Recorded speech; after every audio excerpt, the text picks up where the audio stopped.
9 minutes after 8 o'clock. I don't like being in the spotlight or taking the cup for first when it comes to things that I do believe there's a way for us to avoid. And this is fetal alcohol spectrum disorder. It has been said that South Africa is widely considered to actually have the highest prevalence of fetal alcohol spectrum disorder in the world. I'm going to pause it there. You know the questions I asked you. I really would like to understand this evening, and you can be anonymous, but let's unpack it. I'm going to bring in a medical expert first to help us unpack fetal alcohol spectrum disorder, Dr. Faith Mngwambu, my namesake. Dr. Faith, much appreciated for your time this evening, and welcome to Metro FM Talk. Good evening, Metro FM listeners. My name is Dr. Faith Mngwambu. I'm an obstetrician and gynecologist specialized in fetal medicine and maternal specialization. Today, I'm grateful to be part of this extensive talk that is affecting the humans and the people that are actually pregnant and the society at large. Yeah. We know alcohol is a problem, and there is no amount of alcohol that is acceptable in pregnancy. So I'm going to deal with pregnancy and alcohol. What does it do?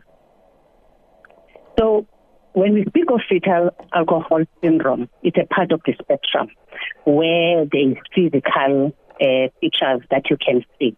Usually it's visible mostly postnatally. Postnatally means after delivery. Antenatally, we usually don't see unless we've got the history. So it goes a broad spectrum of features.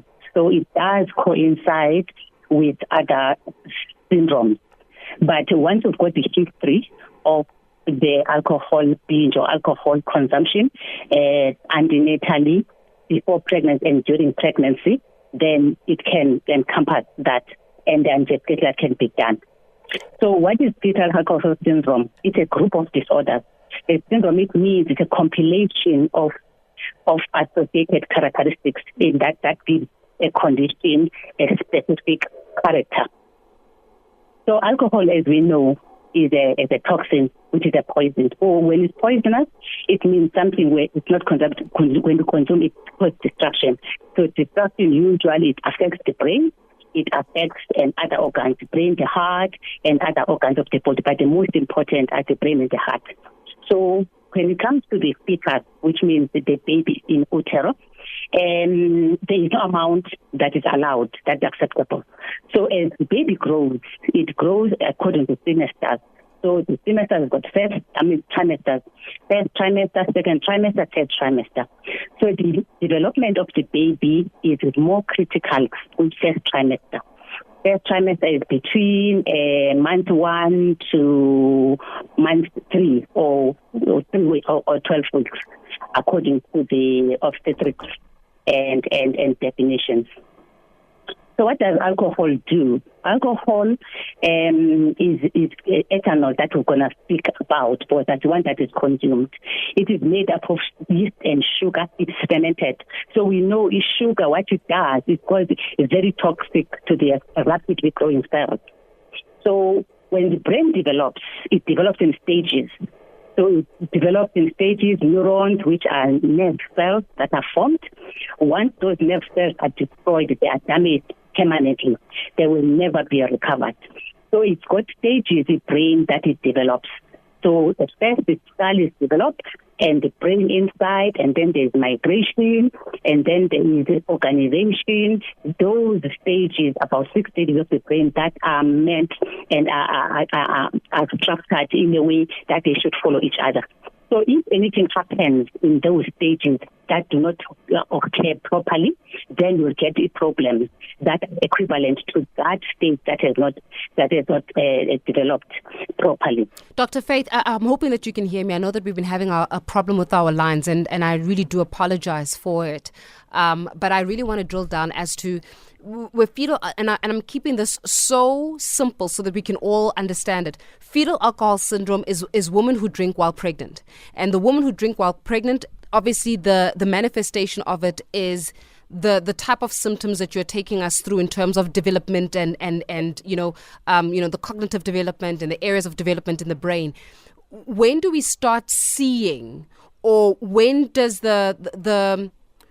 which period or cognitive development period is the most critical, or the most critical, where if anything happens to it through maybe, let's say, the drink of alcohol, we've lost it? Is it the first 2 trimesters? Is it the first trimester where it's the most critical that we look after ourselves?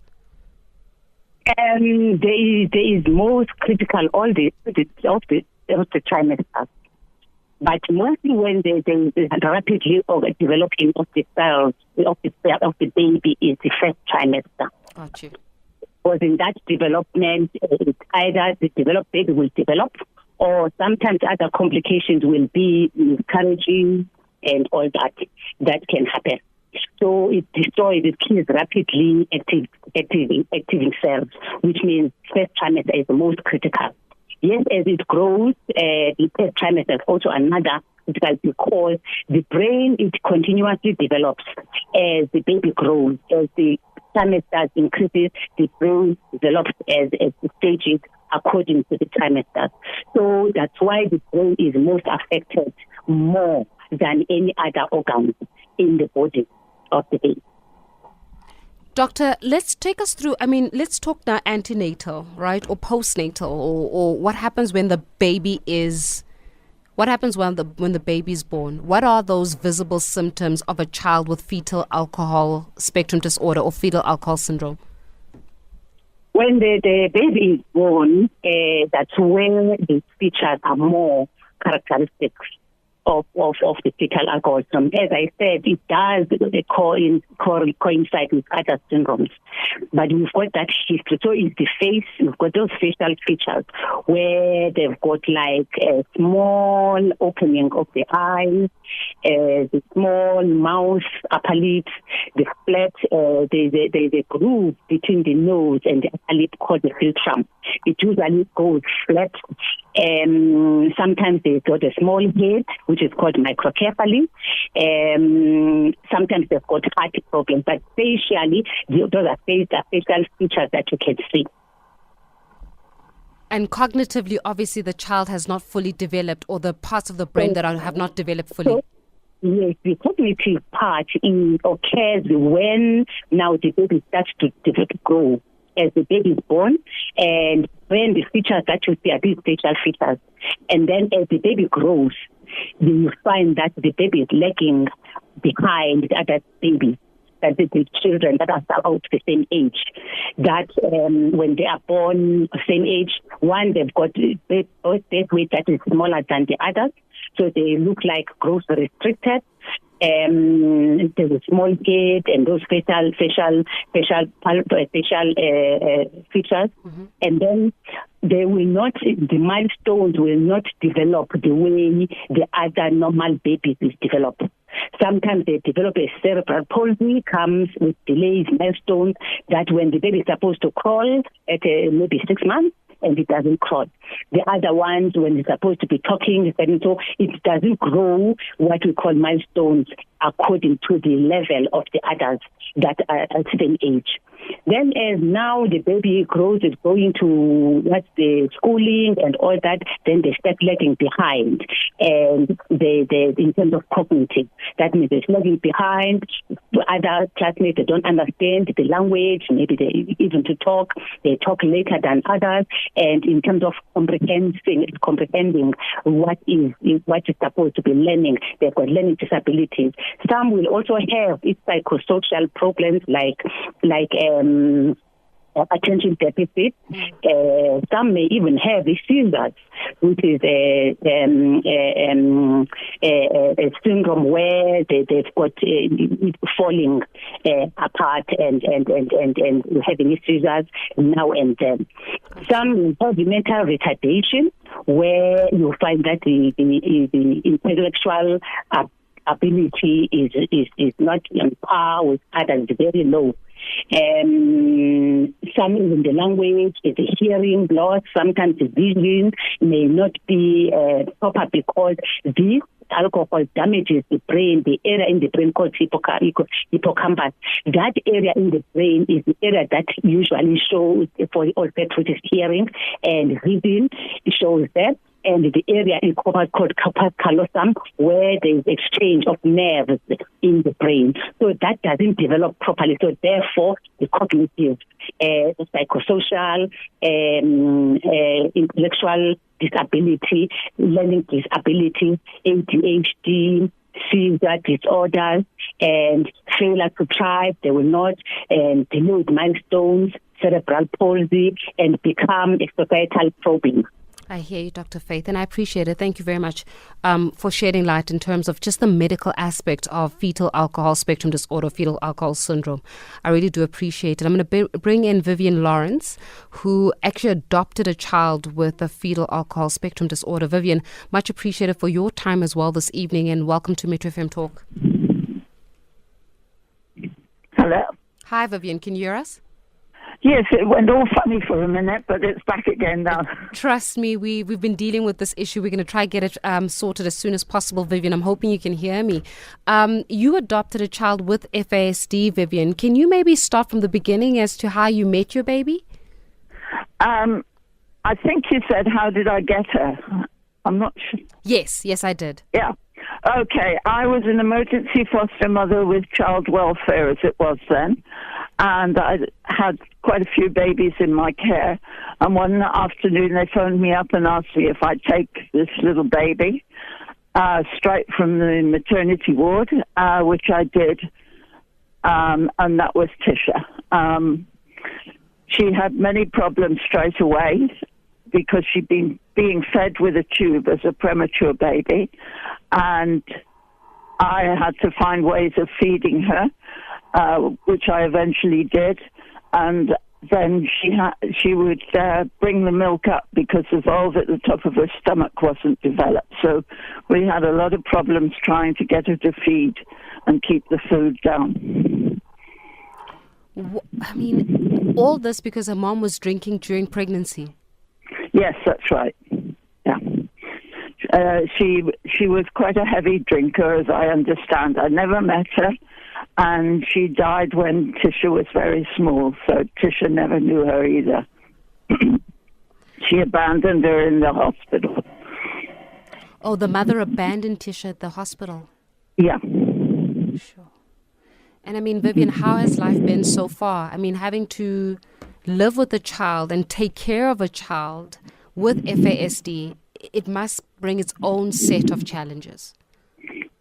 It was very challenging, and I had another little baby at the same time who was 5 weeks older than her and twice as big, so it was quite strange, having absolutely being able to watch the different children grow.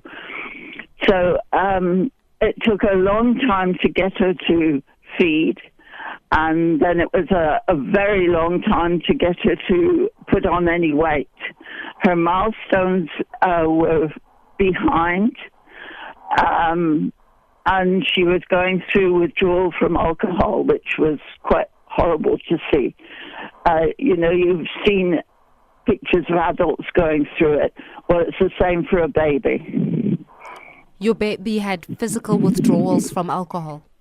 Oh, it was very difficult.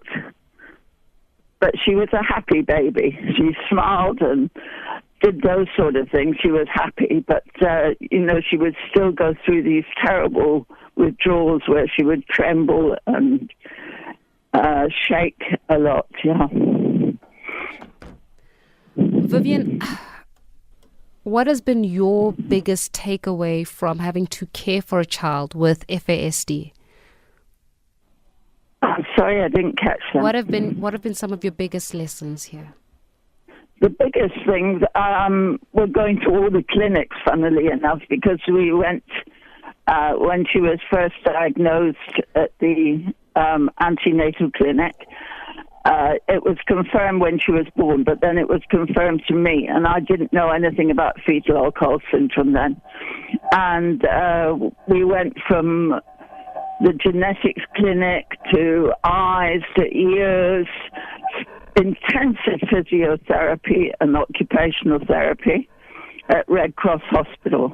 They were simply marvelous. I mean, if she hadn't had the physiotherapy as much as she did, then she wouldn't have reached the crawling stage or the walking stage.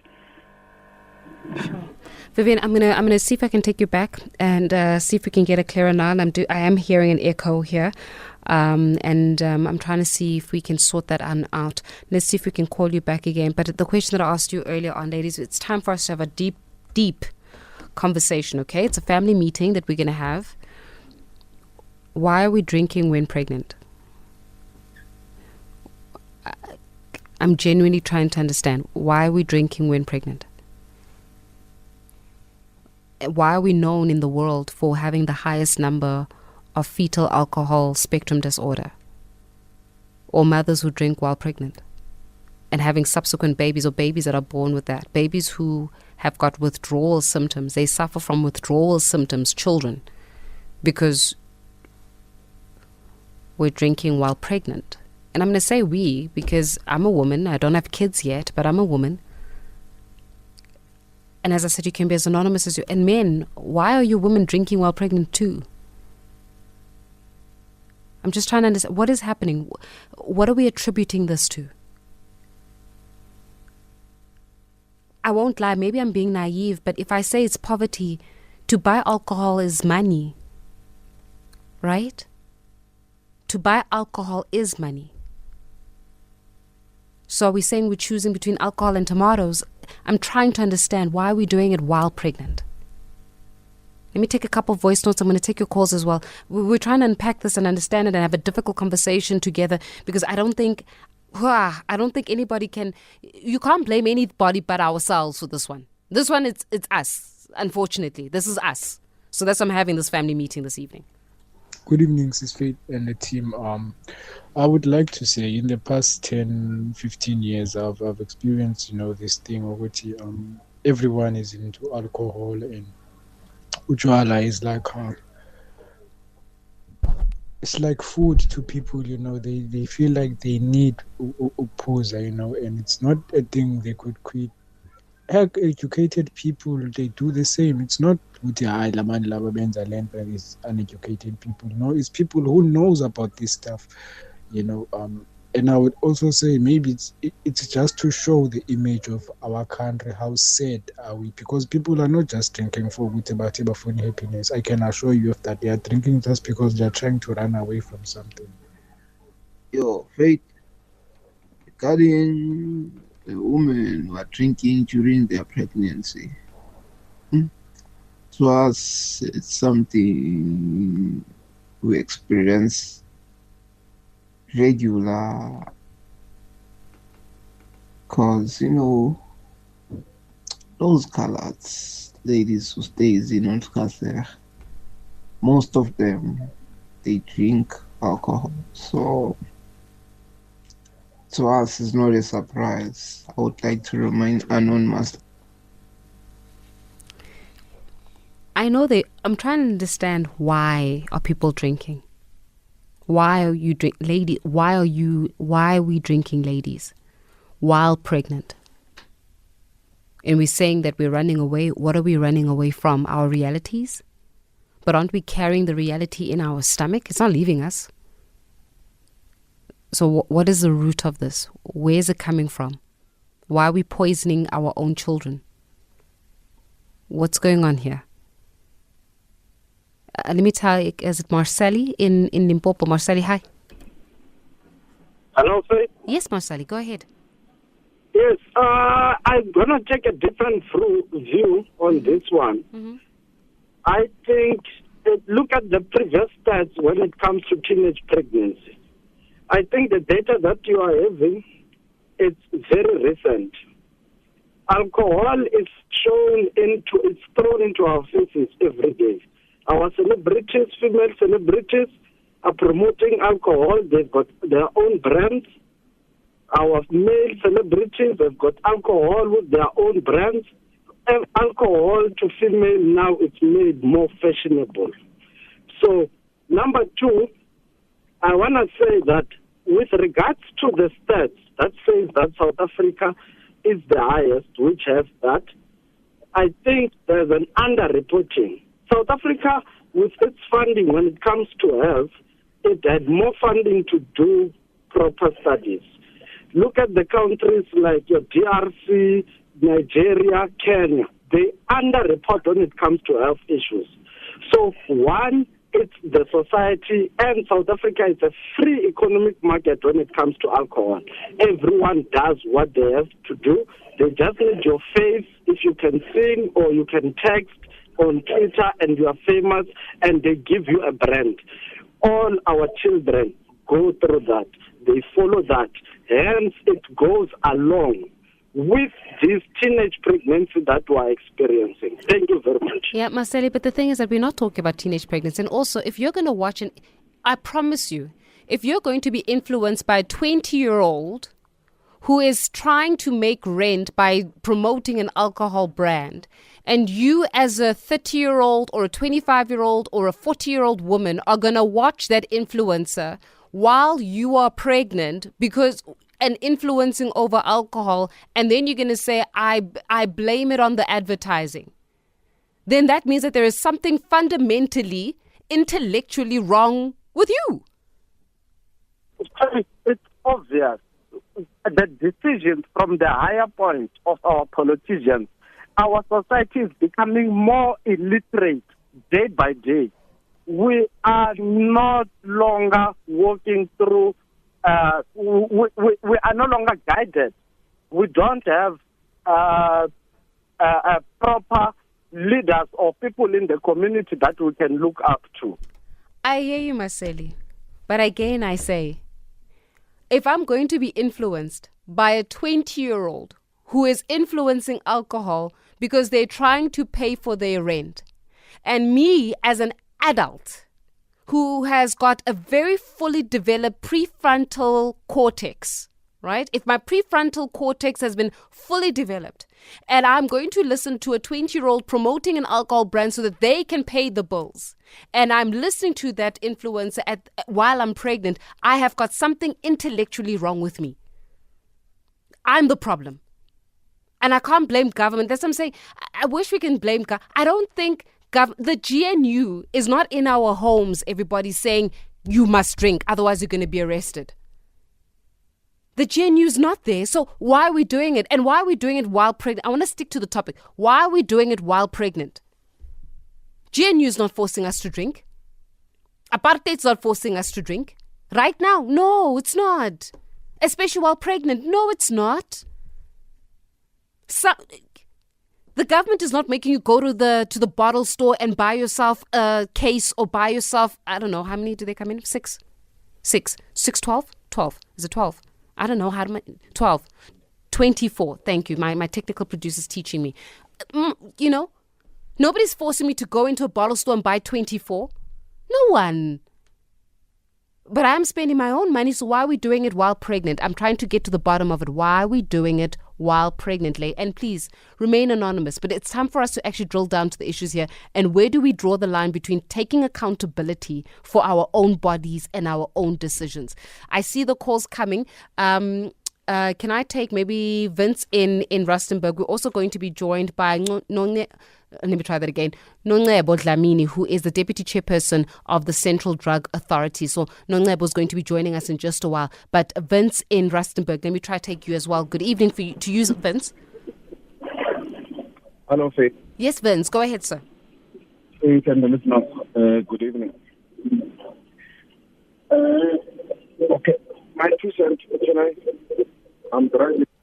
Oh, Vince, we're losing you, sir. Tell you what, let's take you back. Let's find a clearer signal for you, and then we'll bring you back again. Nonqebo, let me bring you into this conversation. Nonqebo Dlamini, as I said, Deputy Chairperson from the Central Drug Authority. Much appreciated for your time this evening, Nonqebo, and welcome to Metro FM Talk. Hi, Tracy. I can hear you. Oh, Listen, it's been a tricky evening this evening with the lines, Nongcebo, I won't lie. But let's do the best that we can with each other. But from the Central Drug Authority's perspective, as we look at maybe the societal construct and the evolution of the societal construct, what have been some of those takeaways, Nongcebo, that speak directly as to the prevalence of FASD? First, I think I wanted to contribute to what I know to be the contributions I just made. And the history of South Africa can never be, we can't run away from it. Nongcebo, let me just to Jake there. Are you on a loudspeaker? Something's just echoing on our side. If you're on a loudspeaker, please won't you just change your phone and see if you can put it against your ear for me? Okay, let me try to do that. Okay. Let's see if we can get a bit of a clearer signal. And it's business unusual this evening. But while you're fixing that aspect, Nongcebo, let me bring in Anonymous in Johannesburg. And please, as I said, I encourage you, be anonymous. But let us have the difficult conversation this evening. Why are you drinking and drinking while pregnant? Anonymous, good evening. Hello. Hi, Anonymous. Go ahead. Hi, how are you? Good, and you, sir. Go ahead. I'm great, thank you. So I think the fundamental issue that we are facing as South Africans, we got a huge alcohol and drug abuse at this current moment. So in terms of the women, why they drink during their pregnancy, it's stemming from backdated drug and alcohol abuse. So what you generally find is that you find that people that abuse alcohol cannot live without it. So they have to have it as a daily feed into their bodies in order for them to be able to survive. And just like for the women that are actually consuming that alcohol at that point in time, you find that if they do not drink that alcohol, they have shivers and shakes. So what that detrimentally happens to the babies is that the babies then get impacted by it, and they also have to live off this alcohol in order for them to survive. Otherwise, they ending up in emergency units and so forth because their parents are used to drinking alcohol at that point. So I think the fundamental issue for us to resolve this and mitigate this further is to focus on early stages of drug abuse. And that will mitigate for a lot of mothers and families that are consuming alcohol to not spread the time. How can I put it in simple words? To not spread it across in terms of them being a societal norm. I hear you, Anonymous, and you're saying that, it's because the drinking starts early, and by the time that they have kids, some of them are already addicted to the alcohol as well, so they cannot live without it. What about those that are drinking socially? Pardon me, I didn't get that. I'm saying there are some who are drinking socially and will continue to drink socially even while pregnant. Yeah. Remember, the social drinking it would have already started prior to that. So they don't need to drink only for a social flipping aspect. They can drink at any given time because their body requires it. It's an abuse. It's something that they need to actually overcome by going to rehabilitation centers and so forth and actually detoxing their body from it. I got you. Yeah. I got you, Anonymous. I got you loud and clear. And I do appreciate your input on it. Keep it coming. I'm trying to understand and unpack why are we drinking, everybody?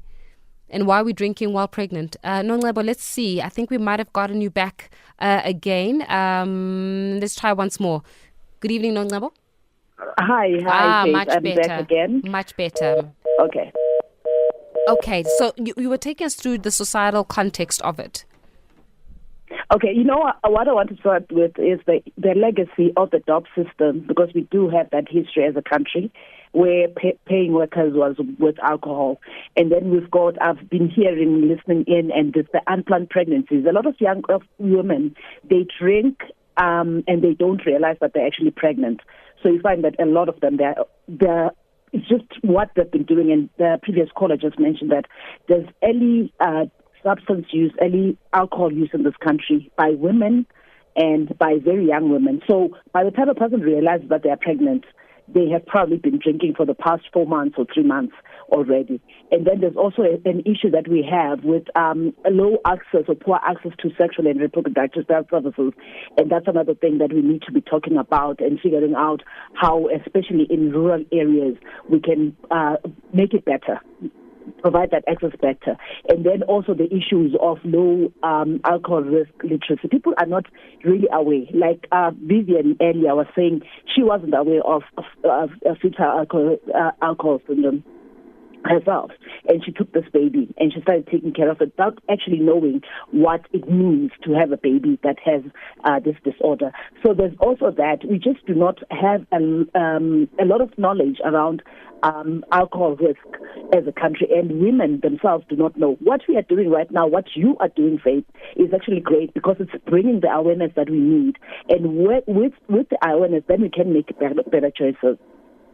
Yeah, but what's also very concerning is that, the historical context of why is it alcohol was introduced in our society and as well is a very sad story. It's a sad state of affairs as to why alcohol was introduced. I mean, we can take it all the way back as to alcohol was used to be the drug to ensure that slaves, for example, were more manageable in inverted commas.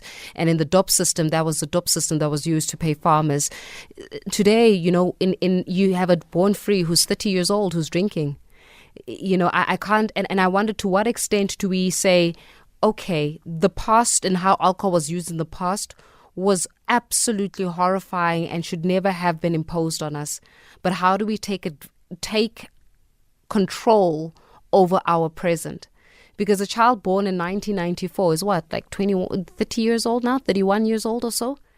How do we reconcile a 31-year-old making the conscious decision to go and purchase alcohol to drink while she is pregnant?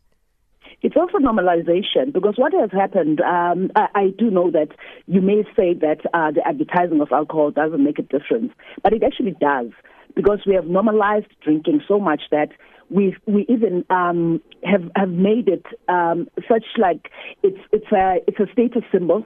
And exactly as you're saying, a young person that has money is buying alcohol and they're drinking, but without the awareness of what her drinking might mean to her when she's pregnant, then she is actually endangering herself and the unborn baby that she might be carrying.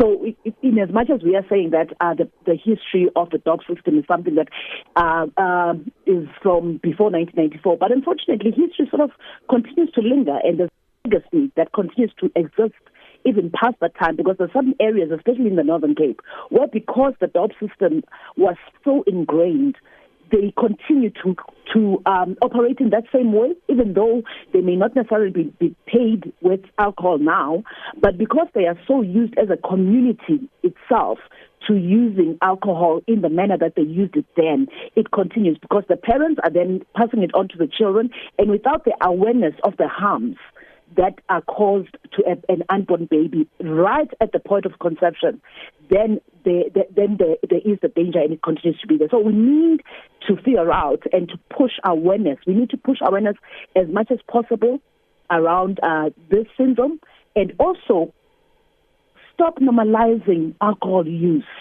and alcohol drinking and making it glamorous, because that is something that we have done now in our generation.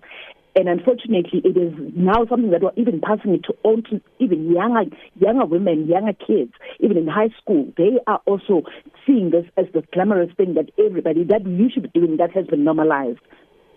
Yeah, I hear you, Nungebo, and I love your take as well. Let me take a couple of voice notes as well, and then I'll go back to the phone lines. As I said, it's a difficult one, but let's have this conversation. Why are we drinking and drinking while pregnant? Listening to that, the good show is always, it's a societal issue. Government is allowing drugs. It is allowing us now. They are selling us fake Hennessy's. Alcohol. That problem of alcohol, Asfait, can you please address it? Who is benefiting from the drugs? Who is benefiting from the fake alcohol? It's the government. So we're in a banana republic. It is fucking wrong. Excuse my language. It is wrong, Asfait. It's impossible in God's name. Good effort. Faith, the issue of females drinking while they are pregnant. And then your question is, why are females drinking while they are pregnant? I don't think women are drinking while they are pregnant because there's a reason why they are drinking whilst they are pregnant. They are drinking because they are already alcoholics. Pregnant or not pregnant, women in South Africa right now, they're the most consumers of alcohol. Men also were also drinking alcohol. Like alcohol at this moment in time, it's part of our culture. Right now in this country, you cannot say let's go have fun and not bring alcohol. It's part of our culture. It's now embedded in us. Everything we do right now in South Africa, we have to have a alcohol. Even people going to work during lunch, someone is 2 dumpies, Faith. Thank you, Faith. I hear you. And listen, keep them coming. Just a note for you, please don't use profane language. You're going to send me to the BCCSA and I don't want to be charged for your actions, okay? So let's keep the conversation robust and the debates robust. I completely welcome it. You're allowed to be as angry as you want. Please, I do welcome it. Be angry, be passionate. I'm very passionate about these kinds of subjects. You know this. But let's also keep let's not use strong language, please, because we still have children that are listening and it's just wrong. Let's just also be aware of that as a collective. I hear you, everybody. And maybe because I'm just being hard on everybody this evening. I hear you. Advertising and government, and I hear you. But when do we start taking responsibilities for our own bodies? I'm asking you nicely. I'm just asking, if an influencer today had to say, go jump in the fire, 'cause it's cool, will you go jump in the fire? No, I'm asking, if a TikTok influencer who's got 5 million views, who has got, brands that are sponsoring them, who is seen as the cool person, told you, go jump in the fire. Go do it. Go jump in the fire because fire is cool. Will you go jump in the fire? Is that what we're saying? That if, for example, fire people had to just start, or fire had to be advertised as the new cool thing to do, or the new fad, jumping in the fire, you be part of the crowd. Are you telling me you are going to jump in the fire because an influencer said it's cool? I'm just asking. I know I'm being hard on you, but I'm throwing the questions out there. An influencer now says go jump in the fire. Is that where you're going? Yeah, influencer says I must go jump in the fire. I don't know. I'm struggling, guys. I'm struggling, everybody. And but the truth of the matter is, until we have difficult conversations, the likelihood of society evolving or changing, it becomes minimal. How do we then bring ourselves to the point of consciousness where we say, actually, enough is enough now? Or fire had to be advertised as the new cool thing to do, or the new fad, jumping in the fire. I'm listening to myself. We'll fix that one as well. Let me take Ishmael in Durban. What a day. Let's take Ishmael in Durban. Ishmael, hi. The influencer said it's cool. Hi, Ishmael. Hi. Yes, sir. Go ahead. Okay. For me, I've listened to everybody, and there's a lot of male people, male phoning in and talking about the same thing and saying the exact same thing, right? But I disagree with them. I understand what they're trying to say, but I disagree. For me, it's more a mental health issue, depression, and neglect from their spouses. So they turn to alcohol to try and ease their pain. So you're saying it's depression, mental health? Depression, yes, mental health. And neglect from their partners. Yes. So a lot of them turn to find stuff to soothe their pain that they feel inside. Yeah. To soothe their pain. So what's the quickest thing that you can get that will numb you as alcohol? Despite getting it, besides the president or whatever good, it's all self-reflection of what you have done, And now I'm pregnant. There's this guy, he's ignoring me. He doesn't have anything to do with me. And then across the road, there's a tavern, easy to get. Let me drink. Sure. But that Ishmael says that we don't have self-control then. At all. Sorry? What I'm saying is that means that we don't have self-control. And I hear you with the depression and the neglect. So let's say my husband or my... A woman is a very precious being. A woman is a very precious being. Whatever a man feeds her she takes in, right?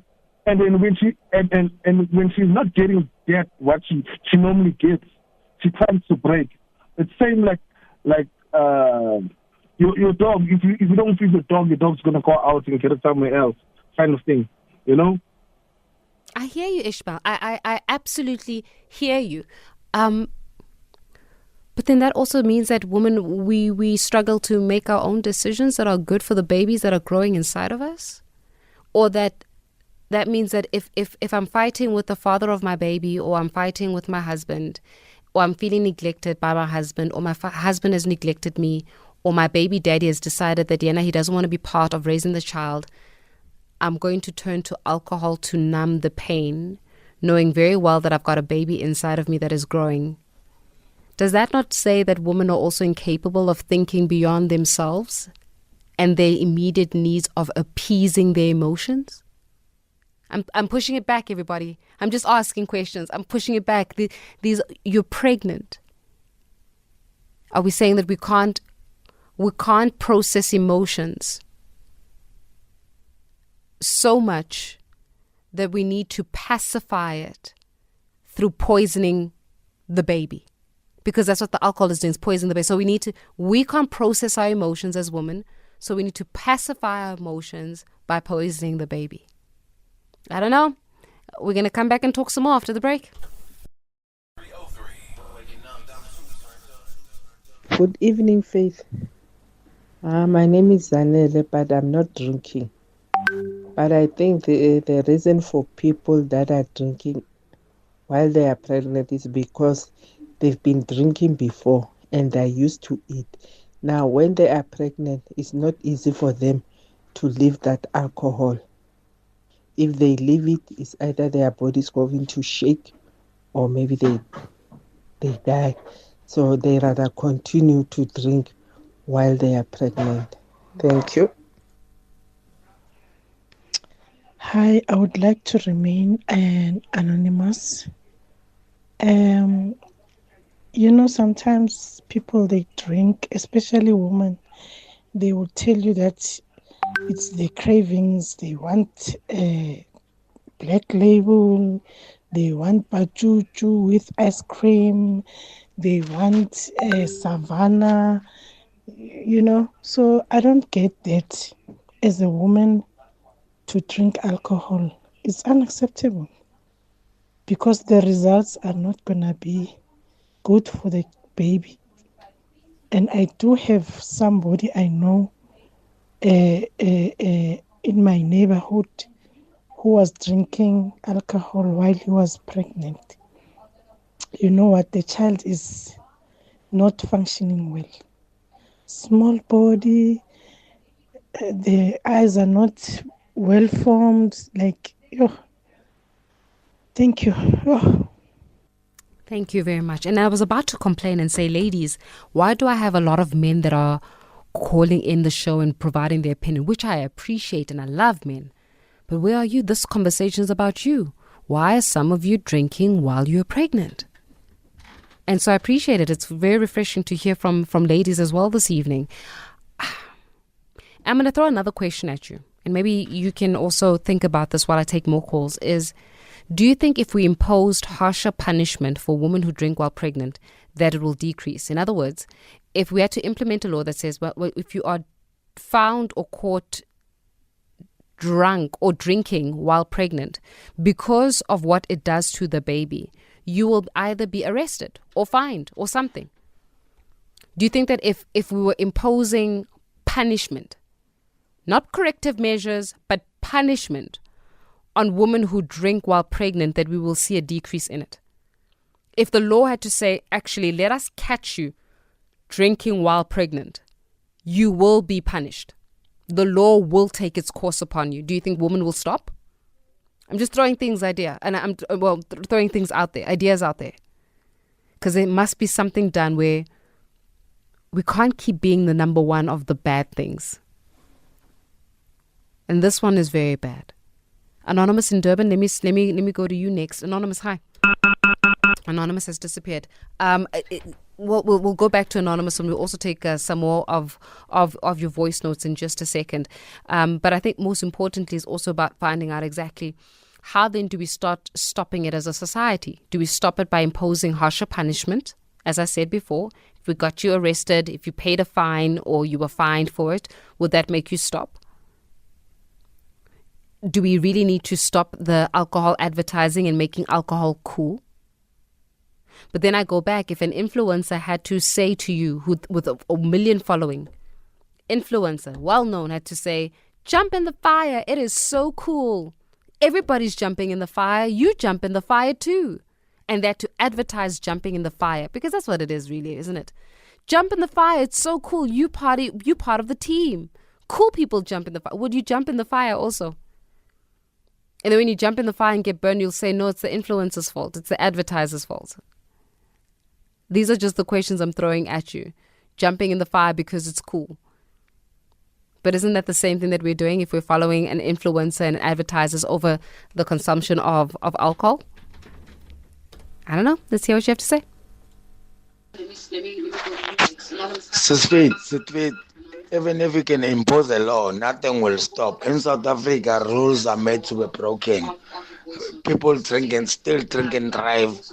Still, all fathers still sleep with young children. So, in South Africa, even if we can impose anything, suspect, it's guidance. Hi, Faith. I think, yes, you're right. If they can impose a law that says that if you are found drinking during pregnancy, maybe if you're going to your doctor, to your gynae, you're going to the clinic for whatever reason during your pregnancy, and you are found with alcohol in your system, there needs to be some sort of a punishment for you, because I think that's the only way that people are going to stop drinking during pregnancy. It doesn't make sense. It doesn't make sense. This is Didi from Joburg North. Hi, Faith. I think it's like one of your callers just said it. I think one of the problems that we're facing is first people in social circles, friends and family just normalizing a pregnant lady's alcohol consumption. They do it at parties, during the baby showers. There's people that are there. They have thoughts about about the pregnant lady drinking, but people are too afraid to call each other out sometimes. I think that's just one of the things. This is Zooks from Cape Town.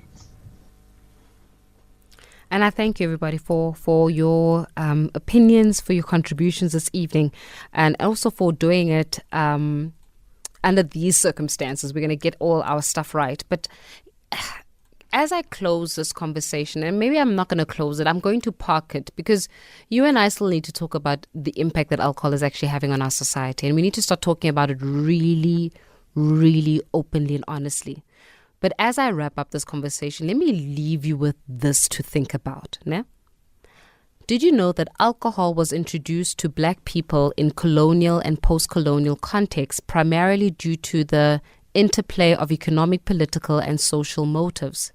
It was used as a means of control, destabilization, and the manipulation by colonial powers. Alcohol was used to manage and control the workforce, particularly on mines and farms. Workers were often paid in alcohol, making them more docile and less likely to challenge exploitative conditions. It was used to gain political leverage and undermine traditional African societies. Colonial powers would use alcohol to intoxicate leaders and manipulate them into signing away land or other resources. So the next time you choose, and I'm saying choose because that's what you're doing, you're choosing. The next time you choose to get drunk or consume alcohol while there's a baby growing inside of you, just know that all you are doing is saying to the people who colonized you that whatever it is that they started, you are going to continue.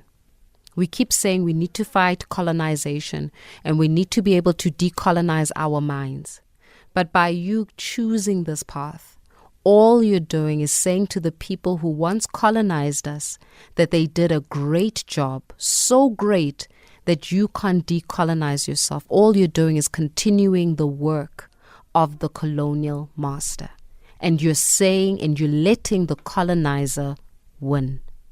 The next time you get drunk, just remember, you're letting the colonizer win. I leave you in the wonderful hands of Paul Mtekach on this Monday. It's a beautiful Soul Monday as well, so you can enjoy some readings with Taz a little bit later alongside the music. And until you and me talk again.